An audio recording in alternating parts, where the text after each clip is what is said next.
Chance is with us in Nashville. Hi, Chance. How are you?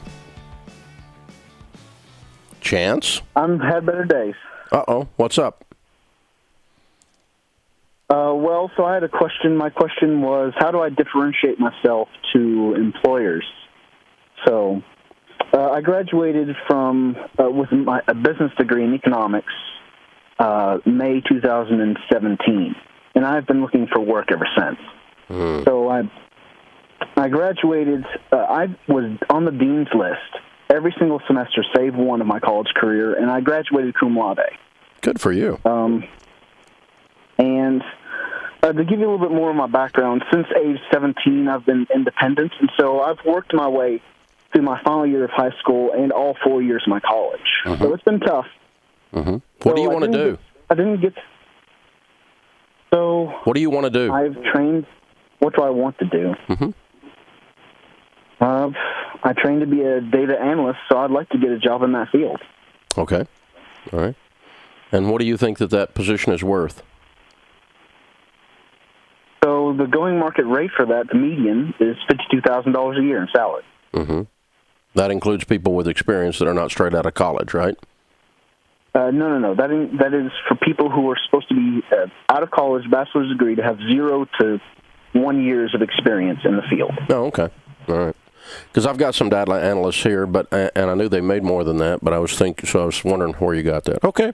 All right, cool. Well, so first thing is go to Ken Coleman, Ken Coleman's website, The Ken Coleman Show or kencoleman.com, either one. And you want to download his 2 PDFs there, how to distinguish yourself in the interview process, and also how to write a resume that'll actually get you an interview. Now, a couple things. One, most employers, unless they're like huge companies, sadly, really don't care about whether you're on the dean's list. They really don't care what your GPA was. I'm glad you did that. It does indicate to me as an employer that you're a smart guy. But truthfully, all I care about is, can you do the work here? That's what I care about. And to the extent that that indicates you can do the work, fine. But I'm going to be concerned about your street smart as well as your book smart as to whether or not you can actually pull that data up and use some common sense to look at that data. Does that make sense? It does. Okay. And so what any employer, I mean, you got a degree in econ, you know this, what any employer is looking for is a return on investment. So if they're spending $60,000 on you, they want to make $600 from the data you produce.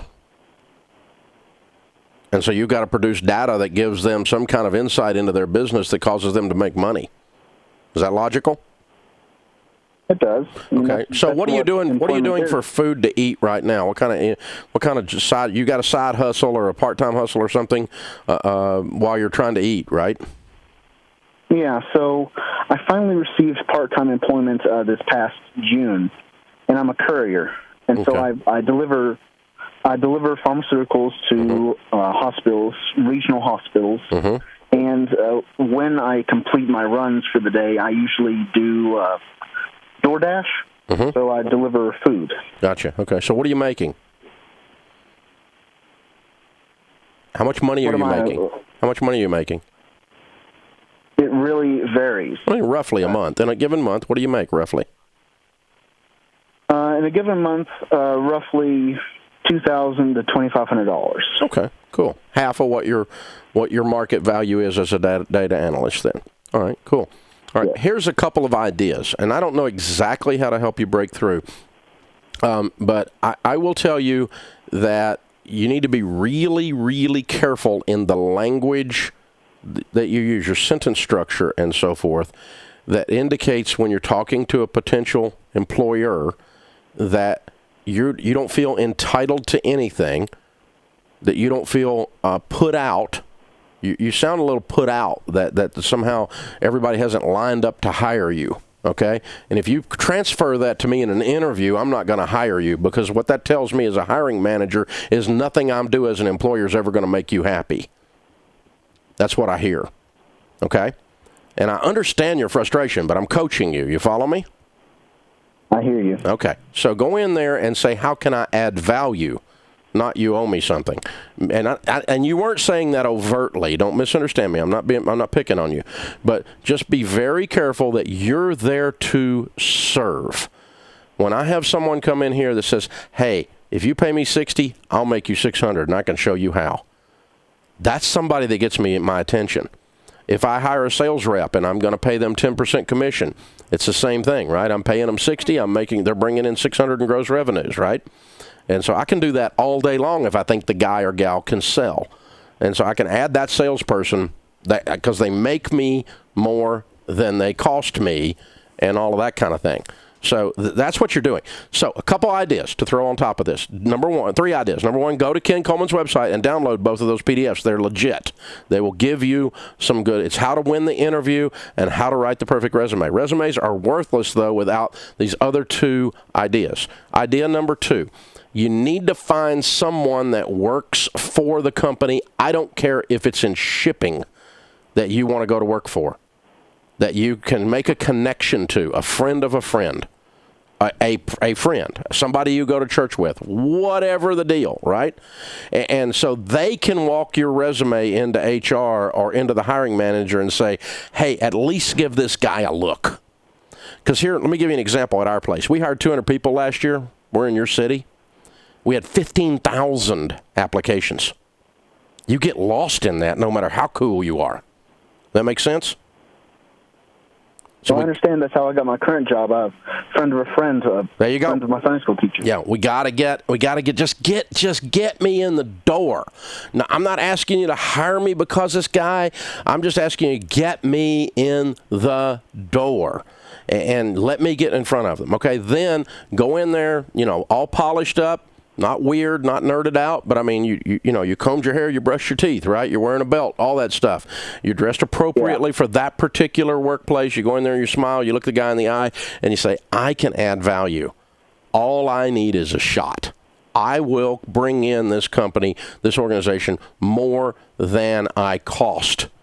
And I can show you exactly how I can do that. And as a matter of fact, have done a little bit of research on the company itself so you can actually show them how you're going to do that, right? Say, I've already looked at this area over here. I think I could do something in that area. Then, last idea.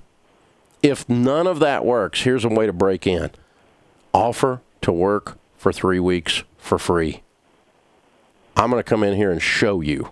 I'm going to give you a sample of this pizza, and you're going to want the pizza.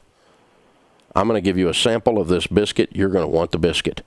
And I'm not trying to be weird. I'm not trying to be strange, but I will come in here and work for 3 weeks for free and get my feet in here and show you guys that I will do anything that it takes to add value to this company more than this company pays me. I just want a chance to be a blessing. I want a chance to serve this organization's customers. And if you kind of come at it that way with that attitude and that body language, that tonality with your voice, and it changes your sentence structure. And that's what I was kind of coaching you on a little bit earlier, your sentence structure and the way you approach the thing, the emotion you're using. Because I got to tell you, they're not hiring you based on your degree. They're not hiring you based on where you went to school. They're not hiring you based on the dean's list. They are not hiring you based on any of these things. They are only hiring you because they can make more on you than you cost them. And that's what we're trying to convince them of. Based on our education, based on the tools that are in our belt, based on the way I carry myself, based on my street smarts. I got to tell you, the fact you've been independent on your own since 17 is probably more impressive to me as a potential hirer than the dean's list. So there you go. Something to think about. Good job, Chance. You got them. If I can help you further, you call me back, man. This is the Dave Ramsey Show.